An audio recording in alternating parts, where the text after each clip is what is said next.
Bom, sou Uliana Pontes, sou professora da UFRJ Macaé, Universidade Federal do Rio de Janeiro, do Centro Multidisciplinar de Macaé. Lá eu sou professora do curso de Medicina e estou na gestão, na presidência da Comissão Permanente UFRJ Macaé Acessível e Inclusiva, gestão 2021-2023. Essa comissão existe desde 2018. E também represento a decania do Centro Multidisciplinar de Macaé como membro voluntária, representação oficial, mas sou membro voluntária da UGM no grupo de trabalho da pessoa com deficiência. A universidade, eu vou falar um pouquinho mais específico do caso de Macaé, do campus Macaé, do Centro Multidisciplinar, que é onde eu atuo diretamente. Há um movimento desde o iniciozinho do campus, que é um campus recente, tem 13 anos.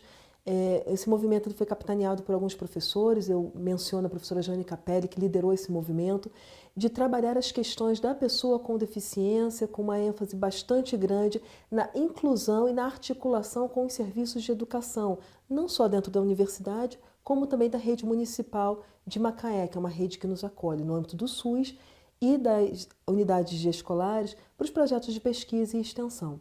Então, nessa trajetória, além da criação da comissão, que é uma comissão permanente, é uma comissão consultiva, que visa buscar e promover a acessibilidade e inclusão da pessoa com deficiência do corpo social da UFRJ Macaé, seja servidor, seja estudante, e inclusive pensando nos colaboradores, o que prevê o nosso regimento é voltado para o servidor e para o estudante, buscar não só a questão de espaço físico, mas também de implantar uma cultura de atitudes e práticas que sejam integradoras, acolhedoras e que promovam a inclusão no âmbito do trabalho, do estudo e das diversas atividades que fazem parte da universidade.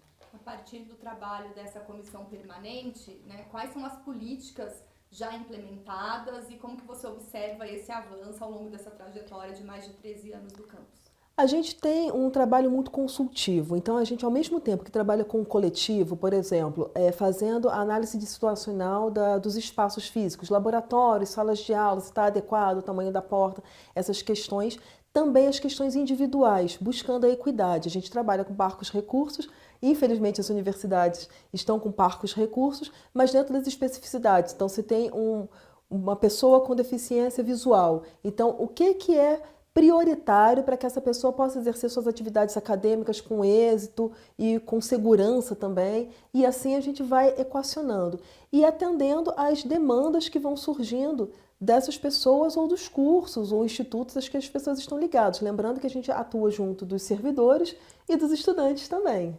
Como você observou a participação ou engajamento desses estudantes nas políticas, desde a elaboração até a implementação?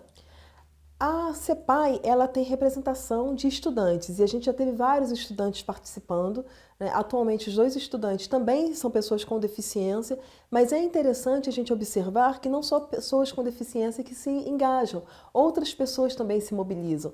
E isso gera uma sensibilização não só para quem participa diretamente da comissão, mas você acaba levando aquela discussão para o seu departamento, aí o colega já repensa uma aula que ele vai dar, que ele pode trazer aquele assunto. Então, algumas disciplinas curriculares que não previam a discussão da pessoa com deficiência já estão trazendo essa discussão para dentro delas.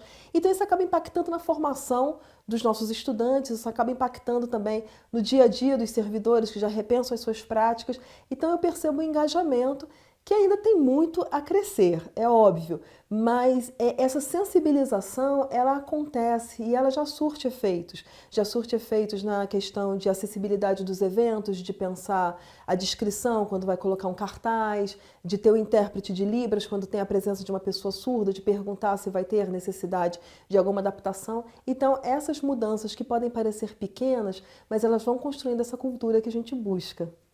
Pensando nessa cultura, a universidade ela faz um mapeamento dos estudantes, dos servidores com deficiência para esse acolhimento, para garantir também a permanência deles no ambiente universitário? A CEPAI realiza um censo, né, que é um censo informal, porque existem as pessoas que adentram através das leis de cotas, tanto pelos concursos públicos para servidor, quanto para o vestibular, para o Enem, para o estudante.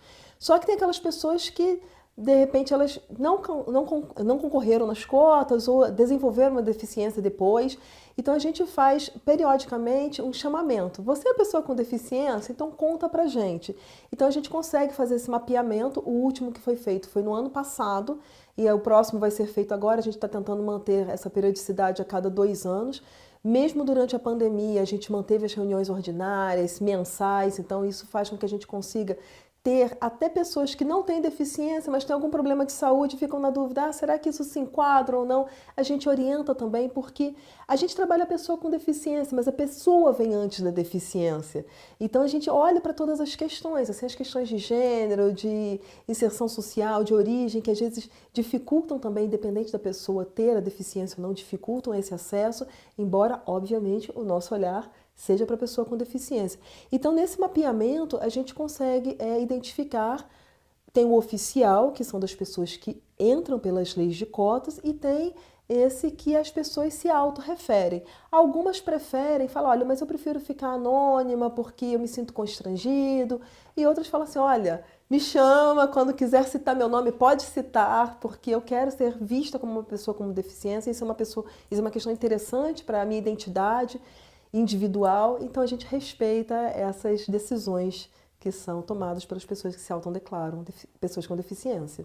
No debate dessas políticas da inclusão no ensino superior, qual papel você destacaria da CAAD, da UGM, dentro desse contexto, e como que isso reflete no que você avalia da educação superior inclusiva no Brasil e na América Latina? Essa integração ela é fundamental para a gente poder fazer um escaneamento de horizontes, de apostas, de políticas, de estratégias que estão sendo utilizadas tanto em outras universidades brasileiras como em outras universidades da América Latina. Então, assim, ter essa parceria é muito importante para a gente escanear esses horizontes, evitar duplicação de esforços também, porque se algo foi feito e a gente vê que pode ser feito de uma maneira um pouco mais específica para ter um resultado um pouco melhor, a gente já evita o erro. Então, isso é muito rico. E de trazer essas questões de uma maneira mais ampliada, para fortalecer os próprios laços, porque a gente acaba tendo intercâmbio também de alunos, de pesquisadores. Então, essa troca ela é fundamental para a gente fortalecer não só as ações nacionais, mas ações como um bloco, né? Como um bloco dessa identidade na América Latina.